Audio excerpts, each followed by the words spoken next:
Welcome to the Prop Market. I'm your host, the Prop King, and today I have my 2024 college football Week 9 prop picks and best bets. So I have 10 great player prop picks for you this week, along with two best bets. One is an over and under total, the other is a pick versus the spread. We've been doing really well with our best bets. Hopefully, that trend continues this week. We also have had a lot of success with our player props, but I think this week will be the week. We're giving our show out on Thursday this week instead of Wednesday, just to give us a little bit more time to research. Also gives Prize Picks, the app we're using, a little more time to post more picks so we can kind of go through that and navigate and get um, our best picks out there instead of rushing it. So I may move the show to Thursday just so I can get more picks out there. I'm also doing NBA, so go ahead and tap into that. Like and subscribe to the channel. Get NBA picks, you get college football picks every single week. NBA picks I've been giving out every single day, so it's well worth it. It's free to like, it's free to subscribe. I'm gonna go ahead and get into how I did last week. You're gonna see a theme here. If it's not broke, I'm not gonna fix it. We picked some guys last week, and we're gonna go back to the well this week. So first, let's just look how we did last week. 4 and 6, 40%, not where we would love it, but overall 41 for 45 and 48%. One thing I will say about me, I'm fully transparent. I don't change the numbers. Everything is time stamped. I have my record up there. I don't play around with it. I don't move it. I'm not doing any funny business. You can go back and look at all my previous shows. But if you keep what you like and leave what you don't, you can still be successful with the information I'm passing out to you. I believe this week is the week we take off. I think we build a money tree this week. Let's go ahead and get started with my first pick. Thomas Castellanos over average. I got him over this number easily that they have for him. Average pass plus rush yards is 225, so it's below the number, but I'm not concerned. Projected pass plus rush yards is 248. This guy is a true dual threat quarterback going against a Louisville team that has given up 52 to Miami and 34 to Notre Dame and SMU, who are very explosive offenses. They all have very explosive quarterbacks as well. And I believe this quarterback is very explosive. Also, I think he has a good start to the game. I think BC opens it up for him a little bit. And I like his over 245.5 pass plus rush yards. Next guy is Zachariah Branch from USC. Came into the season probably as the number one receiver for USC. He has not lived up to the bill so far, but it's not all his fault. Part of it is he doesn't get a lot of opportunities to get the football in his hands, but when he does, he's super explosive. This guy can basically cash this number that we have for him in one play. That's what I love about this. He came into the game last game at 43 yards and only got 4 catches. His he's only had 6. That's his highest catch rate is at 6 catches. So it's not like he's getting a lot of volume here. That's why his number's kind of low. But at 36.5 receiving yards, he can get that on one play, one screen pass. I love this number for Branch. Next guy is Connor Wigman from Texas A&M. Three prop king emojis for him. He's going against this LSU defense. I think they will struggle to stop him. And I also think he might be playing from behind because I think this LSU offense is going to put up a lot of points on this Texas A&M defense. So, I mean, this guy has bundles of talent. He's a projected first round pick. He has a really strong arm, and he has a lot of confidence. He's coming back off an injury, and you can see the confidence is just there. I don't think a shaky LSU secondary is going to be able to stop him. 276 and 272 in his last 2 games. Like I said, NFL talent, shaky secondary. I like his over 206 passing yards.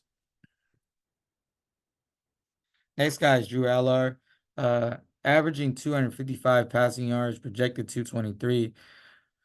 So pretty much his average is way over the number they're giving us. I do get it. He's going against a Wisconsin team that's going to try to control the line of scrimmage. But I also think they will stop the run, but can't stop the pass. 391 passing yards in his last game. Confidence that he has, and plus the offense they're running.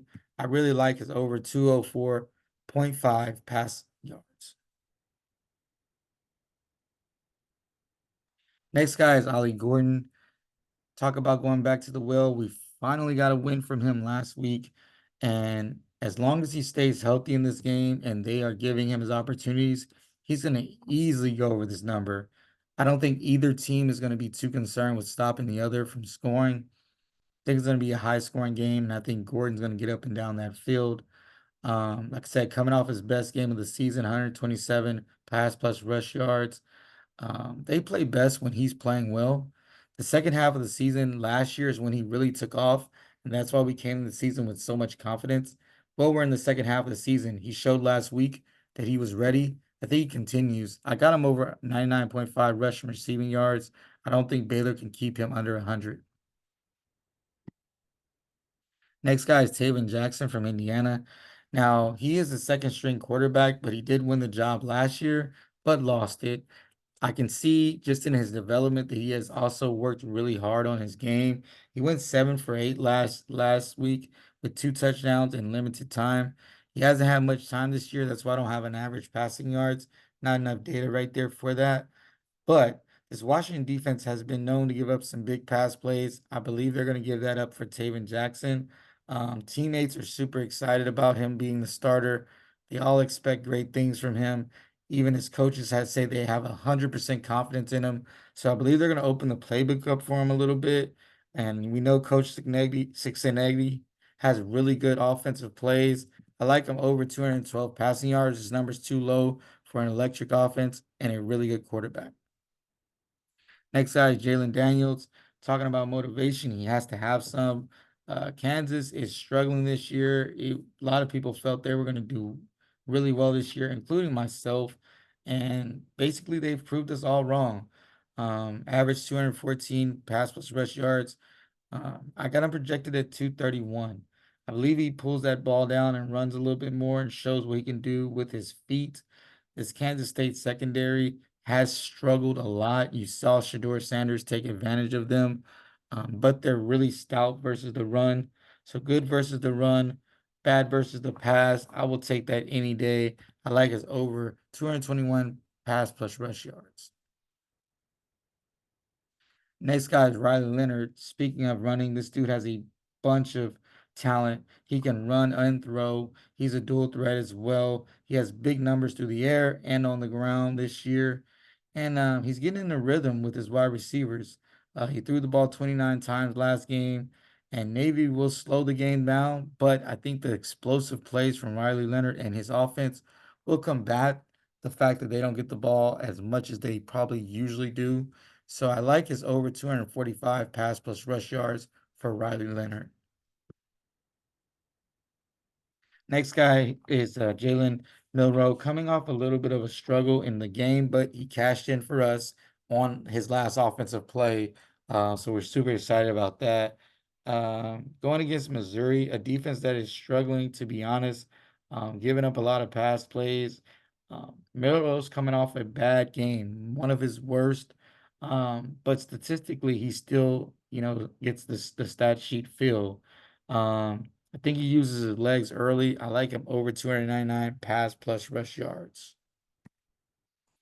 Next guy is Kevin Jennings from SMU. Average pass plus yards is at 222, projected 229. I see him going over this number. I love the fact that he has an explosive offense. He's playing an explosive coach. Kentucky, Duke has not seen a offense like SMU. They've played really bad offenses all year, and they've been good versus the run and decent versus the pass. But this is just a whole nother level of explosive offenses. I think they take advantage. I think Kevin Jennings pushes the ball down the field to one of his talented receivers, and they take the top off a couple times. So I like his over 196 passing yards. Now to my best bets. I got Texas A&M versus LSU. I got LSU at a plus 2.5. I think LSU keeps it close, and I think they're an outright winner if you want to go ahead and bet that bet. OK State versus Baylor. I like it over 65.5. Like I said, I see guys running up and down this field, scoring a bunch of points. Let's hope that nothing slows them down, like weather or just a bunch of penalties. So I really like these best bets for me this week. I'm gonna get to my recap. I have Castellanos over 245.5 pass plus rush yards, Branch over 36.5 receiving yards, Wigman over 205 passing yards, Alla over 206 passing yards, Gordon over 99.5 rush plus receiving yards, Jackson over 212 passing yards, Jalen Daniels over 221 pass plus rush yards, Jalen Milrow over 299 pass plus rush yards, and Leonard over 245 pass plus rush yards, and Jennings over 209 passing yards. I really like these picks for this week. Like I said, I was in the lab working really hard. So go ahead and just like and subscribe to the channel. If you like the picks, keep what you like, leave what you don't. And I believe that I always feel this way, and I definitely feel this way this week. Super confident. Let's go ahead and cash.